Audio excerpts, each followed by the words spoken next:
Hi. This is Anna, Imagination with the Healing Garden. Welcome to Philosophical Coffee. And I am back to my stable, solid, defined self. So I had a really rough 4 or 5 days there. And this is my space. I am an ontologist, philosopher. I am specifically a postmodernist. Postmodernism is a subgenre of ontology, which is a subgenre of philosophy, which is the study and science of the state of being.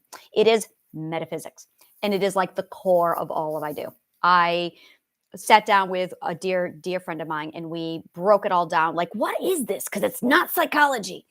And I'm officially at a point where when I hear the word psychology, I get cringy, disgusted, and I feel sick to my stomach. I officially have a dirty association with the concept of psychology. And now I'm like, I don't want anything to do with it. It's so vile, dirty, and disgusting. I spent yesterday studying the curriculum of psychology and went, that's what they study?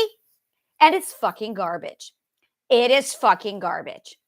And it is a fraction of just nonsense. When I looked at, I refuse to even acknowledge its credibility or existence. And I throw that away. So it was really, really important that I figured out precisely what it is that I do. Now, when you study philosophy, they don't come right out and say things like, oh, this is ontology. Oh, this is metaphysics. They don't do that at all. You just kind of study and research into the mind, and it's called the expansive thinking. Is literally the study of expansive thinking. Now, there's a lot of information. So this is basically a very brief history of is back in Alexandria and in La Academia by Plato. These subjects were taught, nothing else, but these subjects were taught. And the only requirement to get into any of these schools or universities was literally to study geometry. But education is different, was very, very different. It was not you just study geometry and you're in. Education was handled very, very differently back then. And it was done properly. It was stacked learning so that every single subject is a foundation for the next subject. For instance, music is the foundation to dance, is the foundation to painting, is the foundation to writing, is the foundation to math, is the foundation to physics, is the foundation to geometry. So when you say something like, let no man who has not studied geometry enter these walls, Plato did not mean you have to study geometry. He meant you have to study everything from music theory all the way up to geometry. And then the real shit begins.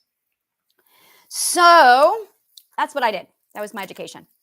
And when I learned this type of learning, I discovered something that I had no fucking idea I was stepping into. No fucking idea. And it took me many, many years to analyze what's going on, because there's two types to Alexandria. There's the outer knowledge, the curriculum. And then there's how things were done, the execution. More importantly, there's the unwritten shit that you don't figure out until after you've reached omniscient point of view, the greater whole, and you go, oh, holy fuck, I see what they're actually doing. But in order to do that, you have to actually master expansive thinking. So yesterday I was breaking all of this down. It's 11 a.m. right now. And usually I'm on Philosophical Coffee at 9 a.m. and I usually do 2 hours. But lately I've been writing. Bottom line, I've been writing. And I am like, that's all I'm doing right now. And because of that, my Philosophical Coffees, they're still going to be starting at 9 a.m. I just got to become more focused. I revolve everything around the whim of my intuition. So if she says you need to write, well, it's time to write. And so my courses, my Philosophical Coffee, are going to be condensed down to about 30 minutes, maybe 40 minutes from now on, or at least at this time period, while I write my books. And it's going to be a lot of focus on expansive thinking. So I've also cut way back on my article writing because I'm book writing. And all this beautiful stuff needs to go into my books. So expansive thinking is really at the core of all of this. And yesterday I spent the day analyzing the overall knowledge. Like, what the fuck is this? Because it doesn't have a name. Because in the 4th century, the Roman Empire destroyed the entire city of Alexandria. And literally less than 100 years later, the Dark Ages began. The loss of Alexandria, which was the epicenter and the world capital of education and learning, literally launched the Dark Ages, a time period where we had no education and no learning. When that event happened, we lost vital information about expansive thinking that we have not recovered. And we have piecemealed education back together since, almost from scratch. We see this most specifically in the very first university that was built after Alexandria, literally in the 1100s, like 1088. Literally, 1088, the University of Bologna, Italy, is what is the next piece of education that came in. And look at the time period, 1088 AD, not exactly known for its education. So our current education is actually based off of the model and the concept of 1088. I don't prescribe to that school. I don't at all come from there. I went back to Alexandria. When I was 15 years old in 1995, I went back to the great thinkers. I went to Plato, and I used his curriculum, La Academia, and later the University of Alexandria, for my education. And as a result, I literally went around modern education. Now, I still went to high school. I still went through their process and all that crap.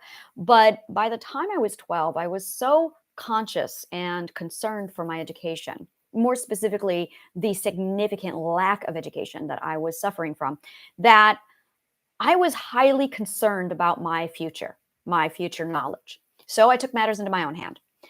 At 12 years old, I decided to research and do my own education, and I supplemented with the Workbook encyclopedia set.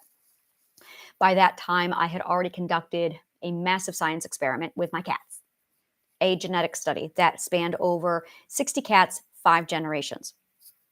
Now, in addition to that, in 1995, I began my official studies under Plato's tutelage, and I followed his curriculum to the letter.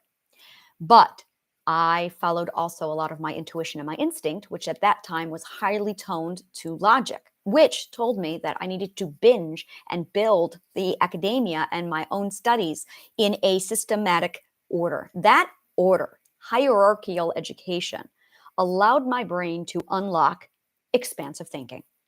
Now, none of this stuff was written down as far as expansive thinking goes. These were just components. All the components were written down. But integrating those components to allow for and unlock expansive thinking was a whole nother creature in general. This is referred to as interdisciplinary studies.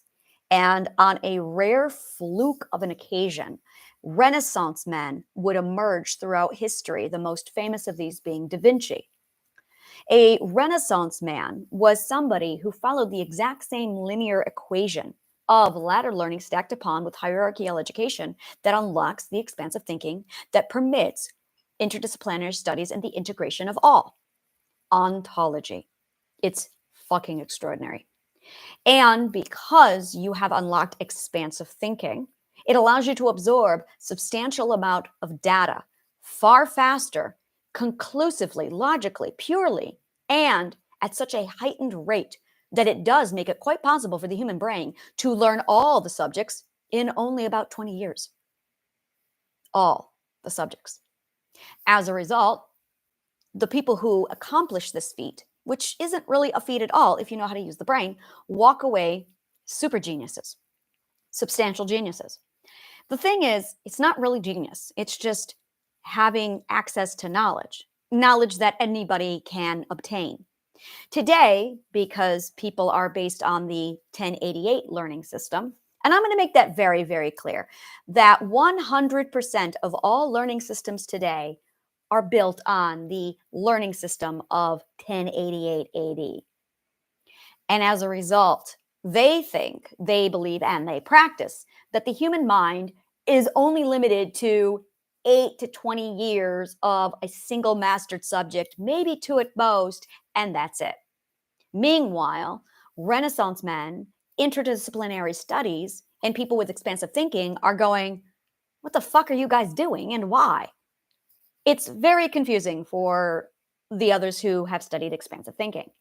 So I basically spent my entire life dissecting and analyzing expansive thinking, breaking it down and using Plato as a primary example of why and how, studying Da Vinci, studying all of the different pieces and components to figure out how to transfer knowledge from point A to point B, which is exactly what philosophy is, the study and the mastery of transferring data from point A to point B into another mind. It's learning, teaching, and expansive thinking. So when you have this skill, more specifically, when you know how to transfer the data, anyone can learn the skill. So that's what I do. That is what I teach. That is what I know. Now, when you have this skill, expansive thinking, a few things immediately result. First, mental illness goes away, 100%. In fact, mental illness is an inability to think with expansive thinking. It is an inability to learn, not because you're incapable of learning, but because you haven't learned things in the right order. You haven't learned the right things. So there's the right things to learn. There is the right order in which to learn them. And then there is the integration of those things. So you have to have the right information. We're going to call that information X. You have to have the order of operations, which is vital to this process. And then you have to know how to integrate them. When you have A, B, and C components, that creates component D. When you have component D, your brain unlocks and you literally can use expansive thinking. Easy peasy fucking peasy. So easy means learning in order when you are ready. That is what easy means. Learning in order when you are ready. Hard means learning out of order when you are not ready. That is it. Learning in order when you are ready and learning out of order or disorganized learning before you are ready. Now, I'm going to be blunt. A good teacher will make easy learning for you. A bad teacher will make learning hard for you.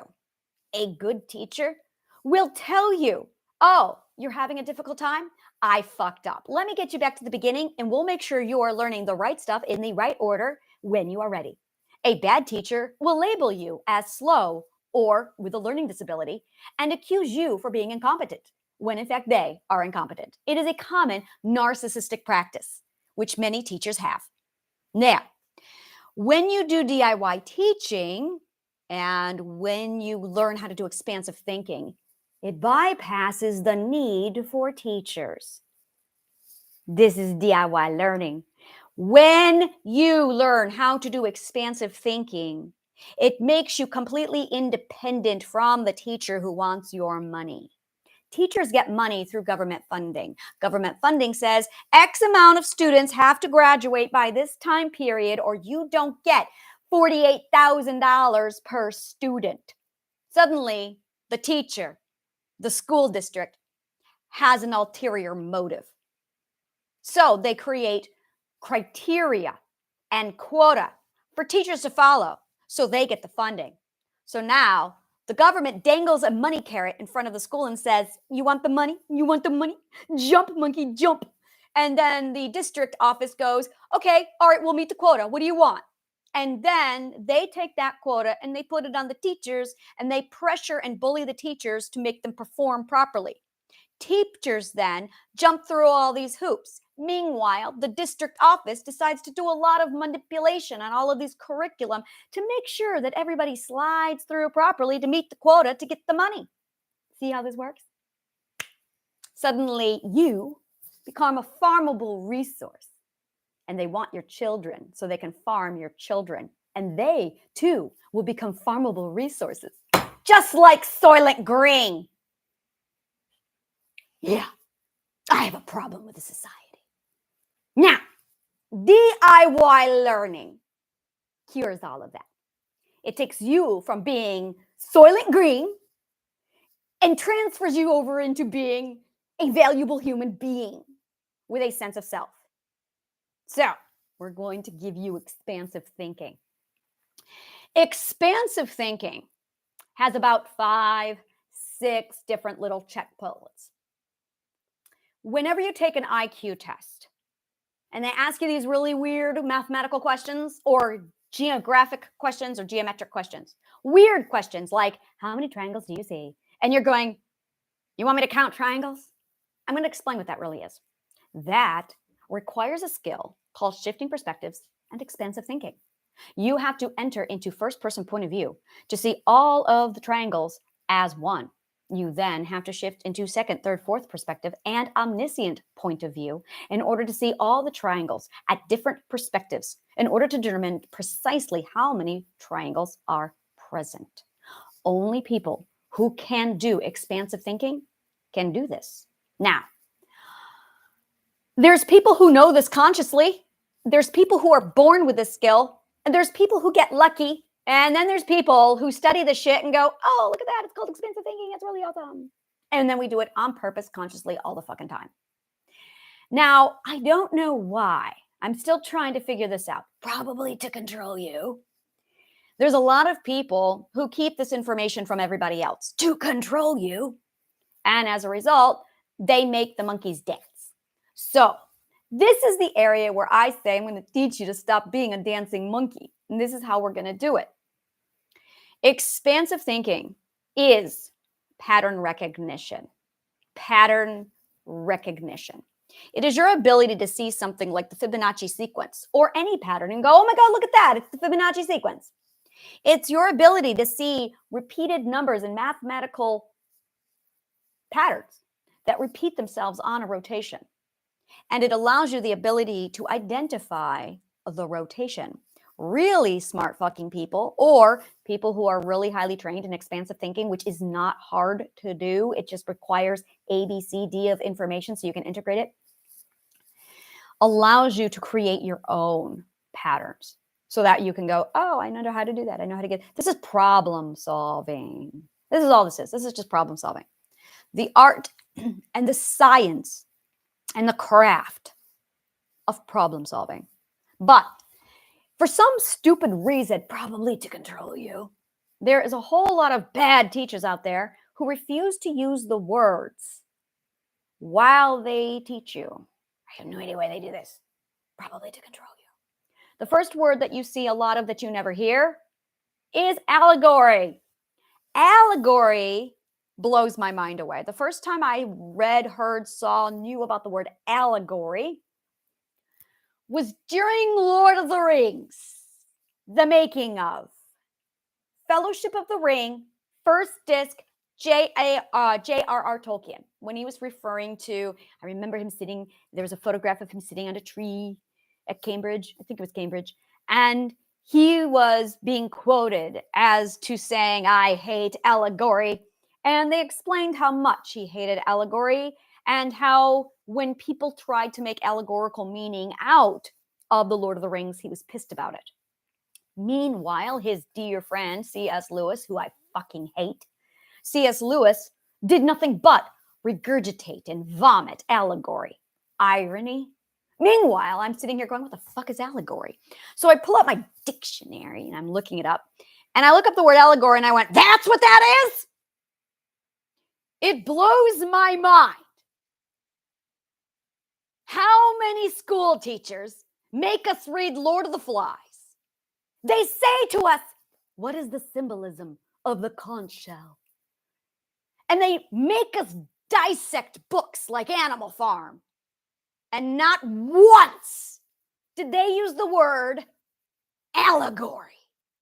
And I'm going, you just wanted us to find the allegorical meaning in all of the books that we had to read in high school? That's what Fahrenheit 451 was about? That's it. The allegorical meaning of the conch shell. That's what you wanted me to figure out. The allegorical meaning behind Piggy's specs. The allegorical meaning behind the slaughtering of the pig in Lord of the Flies. The allegorical meaning behind Napoleon in animal form. That is allegory. And not once did any of those teachers ever use the word allegory. Allegory is the metaphorical meaning used via symbolism to make a point. For instance, Harry Potter. The allegorical meaning behind Harry Potter is World War II prejudice and racism, and the similarities between the Nazi regime and the New Order when Umbridge and Voldemort took over. That is the allegorical meaning of Harry Potter. Every great book has an allegorical meaning. This is my example that I use a lot to explain all the little bullshit that our educational system doesn't actually do. Effective and good teaching would have started off with every class being, we're going to talk about allegory, because allegory is expansive thinking. Well, but we're not going to say the word. God forbid. That would be smart of us. It blows my mind away that they never use the word allegory. Allegory is the ability to transfer metaphor from one story or an object into another. We see this a lot in physics.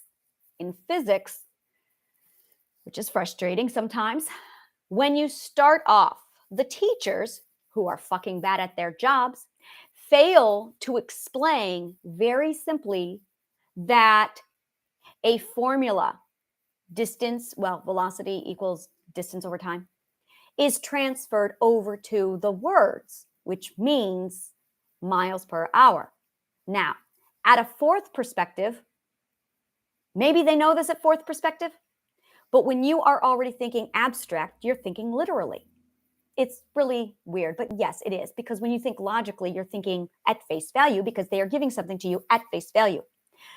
In expansive thinking, there is this assumption, this knowledge, this knowing. It's a deep instinctive knowing that when you read Latin, you are reading Latin.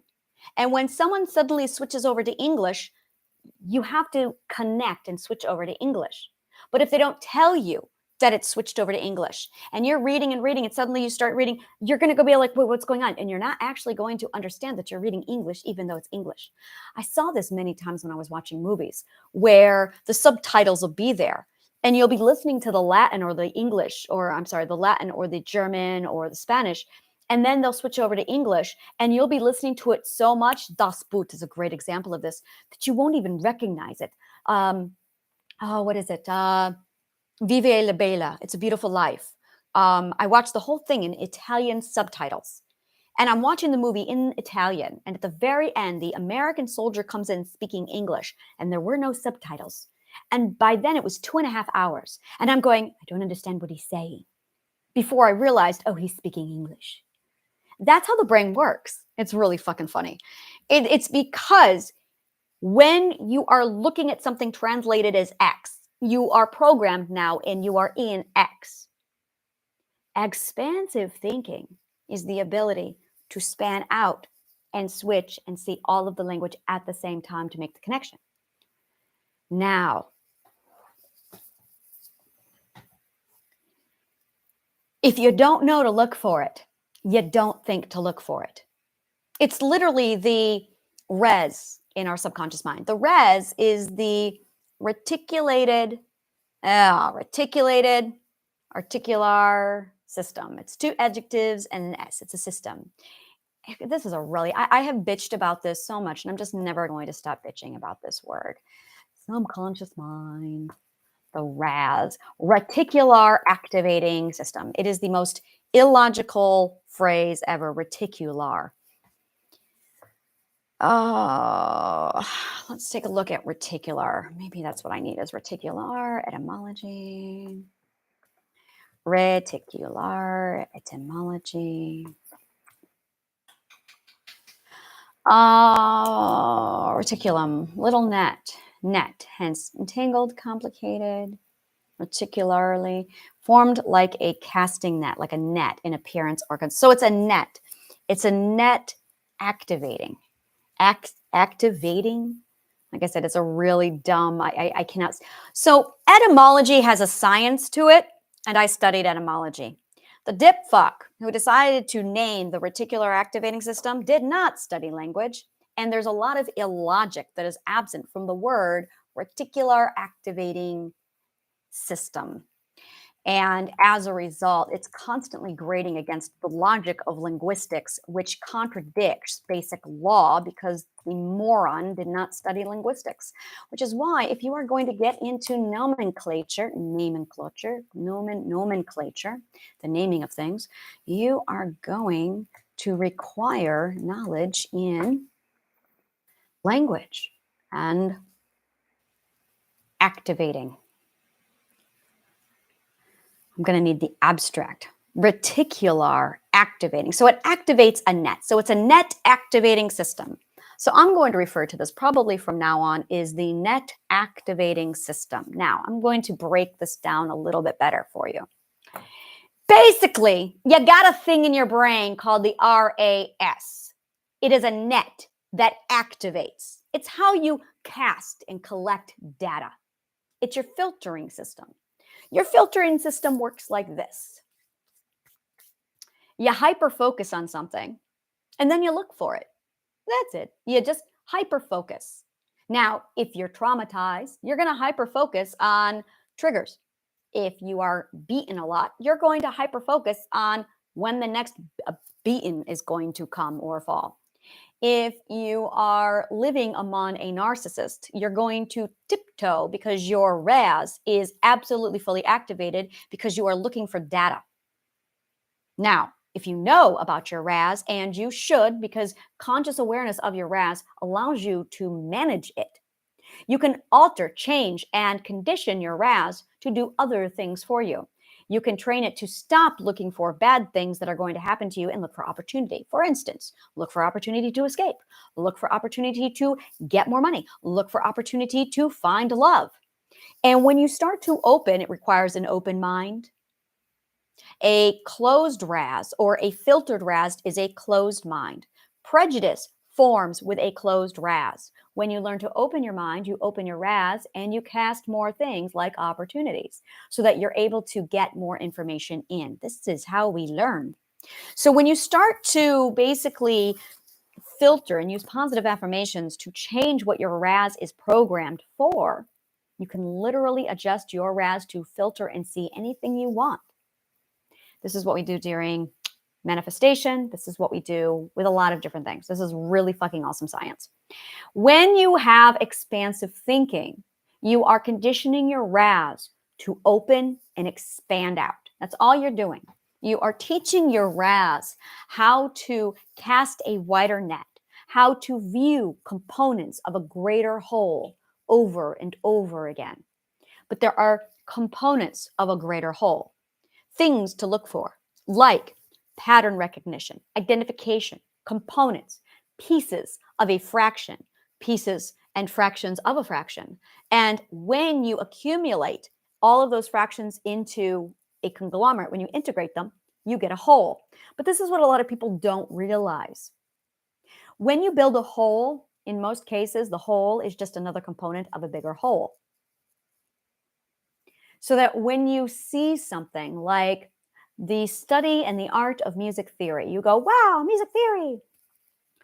And you immediately recognize physics and math in there. You go, oh yeah, math is definitely physics. It's not hard. Once you really, it's not hard. Music theory is like brain dead math in the sense of as soon as you just peel away the very first bit of frequency in music, like math blares up at you. For instance, 4/4 time is math.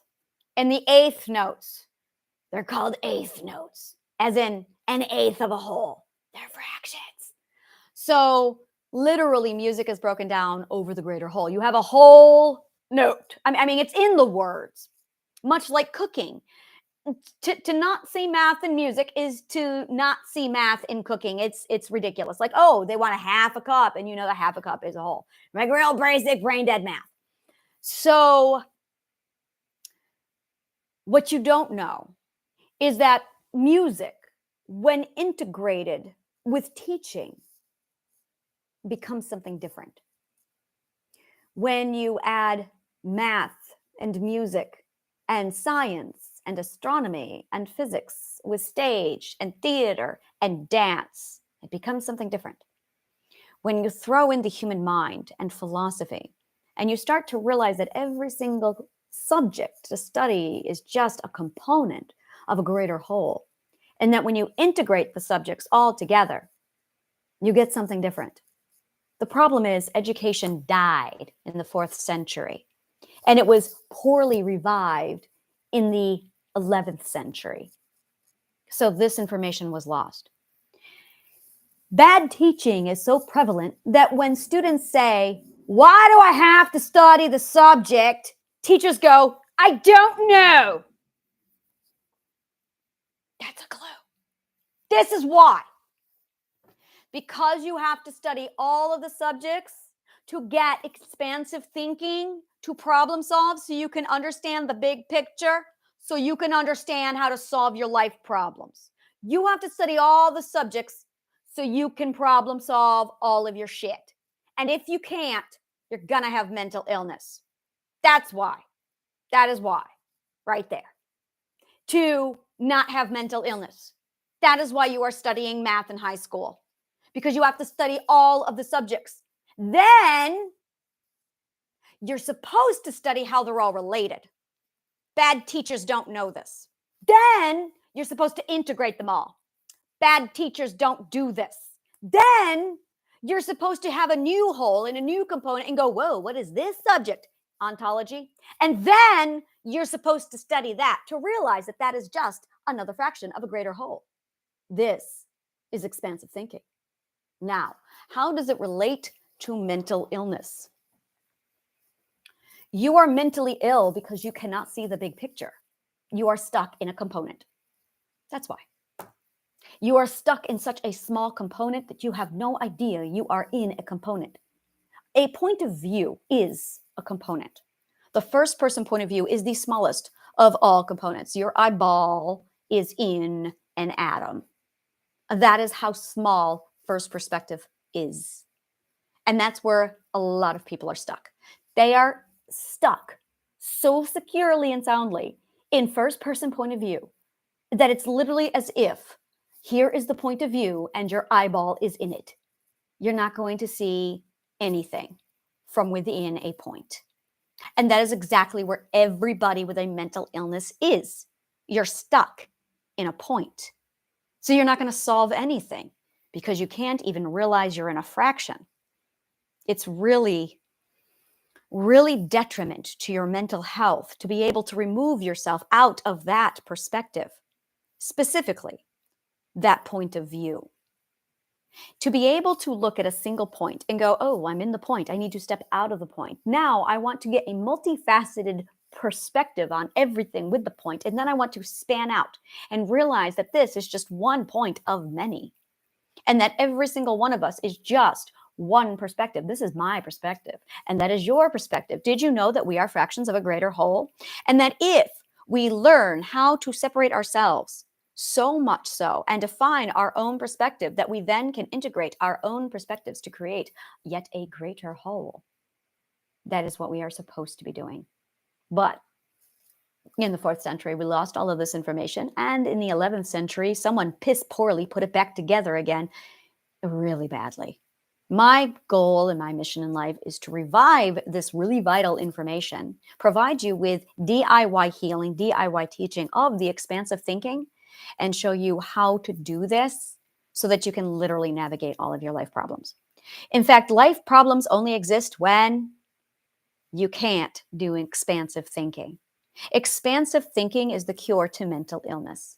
Expansive thinking is the cure and the solution to all problems. Expansive thinking is the skill and the ability to maneuver around difficult situations to examine them properly with a big, great, huge viewpoint to go, oh, I understand the problem. But we can't do that because we have not been given the information with expansive thinking. Now, the biggest problem we have right now is the ignorant, arrogant fourth perspective, who really does not know how to shut up and sit down. And unfortunately, they are running the world right now. Dumbest thing that could possibly have happened. The fourth perspective, the dipshits who decided to be in charge, are only the loudest and the most mean because the bully runs the playground. So when you have expansive thinking, you can outsmart, outmaneuver, outthink, out everything the bully on the playground. And the fourth perspective is the biggest bully on the playground. The fourth perspective is a bigger bully than the narcissist because the fourth perspective is the one that projects their own laws and orders onto the narcissist that creates narcissism to begin with. Now, once you have expansive thinking, you'll be able to go, holy shit, you're right, and I can see it. Yeah. And it's physics. It's physics. So logic, geometry, physics, all like conglomerately show, prove, and explain all of this. My goal and mission is to do so in a fun, learning way because the only way to learn is through story. Fortunately, I'm very animated and I have like 20 plus years in theater. So it is my goal and mission to pull my theater into this and make it entertaining. I'm actually in the process right now of studying what is entertaining. I was going back on one of my videos earlier today, this morning, about like 20 minutes before, 36 minutes ago. And I was watching one of my more angry episodes. I have a lot of angry episodes. And up until like this video, I was going, oh my God, I'm so angry. I think I'm going to delete all my videos. And all of my dear friends were going, don't do that. And I'm going, yeah, I'm really fucking angry. And it's just like, it's unbecoming. Oh, no, keep them. Okay, well, I went back on them and I was laughing my ass off. I'm like, okay, when I'm angry and I'm animated and I say the shit I say, I'm really fucking funny. Like, I was laughing my ass off at myself. And that makes me happy. And I'm my biggest critic and I'm my biggest fan. So it doesn't matter if you laugh. It matters if I laugh. And I laugh. So I'm funny. And I decided I'm going to keep my anger because anger is good. It's healthy. I also had a very interesting conversation with someone very dear to me yesterday. And she went, you cry openly in front of strangers. I'm like, yeah, I don't understand why people don't. I'm human. Why am I hiding my human from you? Why does anybody hide their human? It's something I don't understand. And she says, it wasn't a bad or a critical thing. It was a, oh my God, you're crying. What do I do? How can you do that? And she goes, I was fascinated. And she goes, I remember you cried and then 2 minutes later it was over and you were fine. And I'm like, you can do that? I don't have to hold on to my emotions and suffer with them for like years? And I'm like, no. And she goes, so you were an anomaly. And I was just like, how do you do it? And I said, I look at you the same way. And I go, how can you not cry? How can you hide your humanity? Why would you hide your humanity? Why are we all hiding our emotions like, oh, God forbid, you have emotions? How dare you? You're not supposed to have emotions. You have emotions? And I'm like, we all do. We all do. So why are we hiding them? And I don't understand that about you. I don't understand that about anybody. It's confusing to me. But I didn't grow up in this world. I grew up in the future, somewhere on the fourth dimension, all the way in the advanced aspects of the abstract time and space. So I don't understand why people don't people. Like, I really can't understand this. Like, why don't you people? I really don't understand it. So it got me beat a lot when I was a kid. But yeah, I'm not obedient and I don't conform. So I just gonna do my thing. And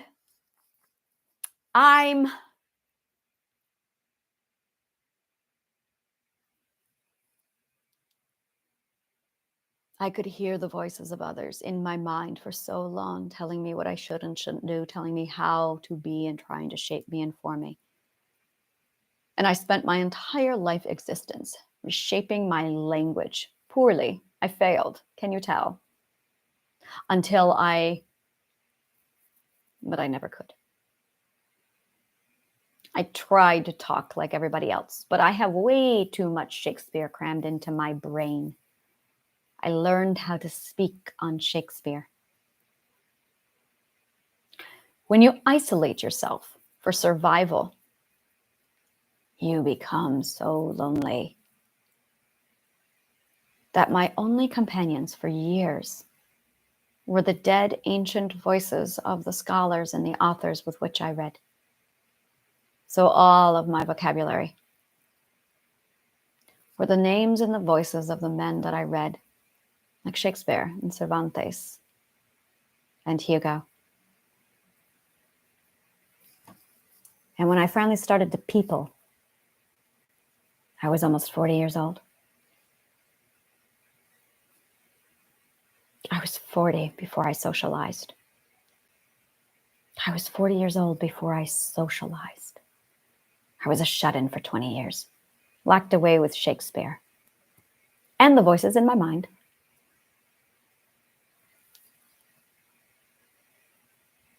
I grew up completely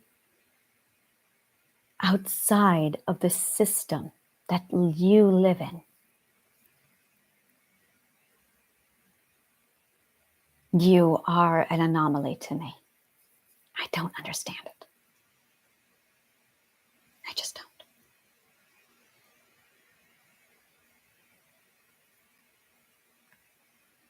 The system is something that existed in the material plane. And for reasons I could not understand, I was beaten. Because I knew too much, because I could see so much. Because I was able to deduce things a 4-year-old could not deduce, because I could see the future.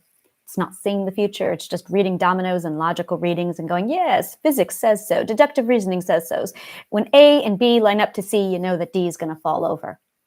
But I could do it so easily and so well that I could see what was going to happen long before it happened. And then when you learn how to dimension walk as a child and you live in the future rather than the now, you start to see that time is the thing that revolves around you. You are the center of time, and time conforms to you. And this is how I grew up. This is why time does not, I don't understand when. I don't understand schedules. Oh my God, I cannot keep them. I don't understand them. I don't understand the word when.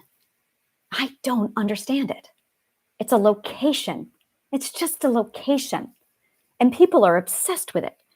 The most comprehension I've ever had over time is in Gulliver's Travels, when the Lilliputians found his pocket watch and they were like, it must be a god, because this man will do nothing without first consulting it. It's the first thing he does when he wakes up. It's the last thing he does before sleep. And I'm going, yeah, I don't understand it either. It is like a god, isn't it? Why? When time conforms to you, when things happen when you decide. A wizard is never late. He always arrives precisely when he means to. More specifically, a wizard is never late. They arrive precisely when they need to.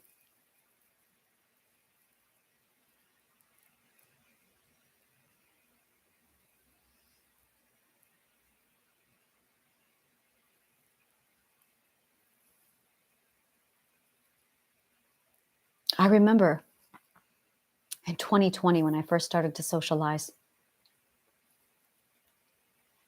I was finally free from my owner/ex-husband, and I was so free. I did not give a fuck what anyone thought. I was finally outside. I was finally talking with people.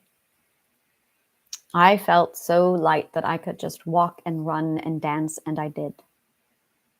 And people would come to me and they'd be like, wow, you are different. And I'm going, you are different. And they would sit down and they would ask me about my past. And I had rules. Rule number 1, I am from everywhere and nowhere.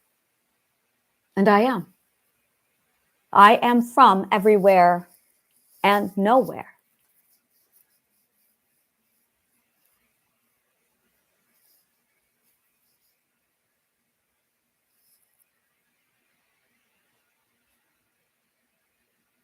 The only insanity I ever suffered was being denied my reality.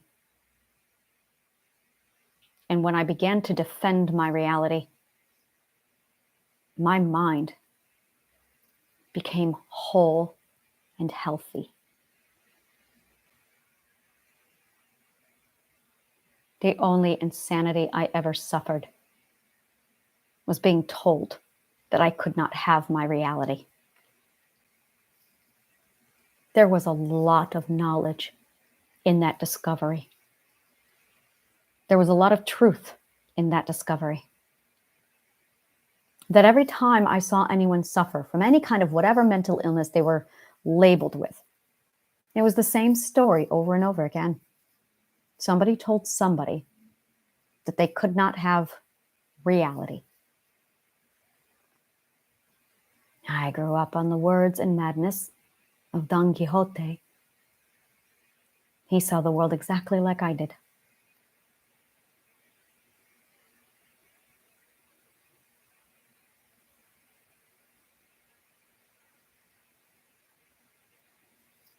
There's a thin line between genius and insanity. Spoken like a true ignorant fourth perspective. Insanity is just an undefined and unknown comprehension of someone else's logical truth. To call someone insane is to confess to your own ignorance. There is no insanity in genius. There is only significant ignorance in the beholder.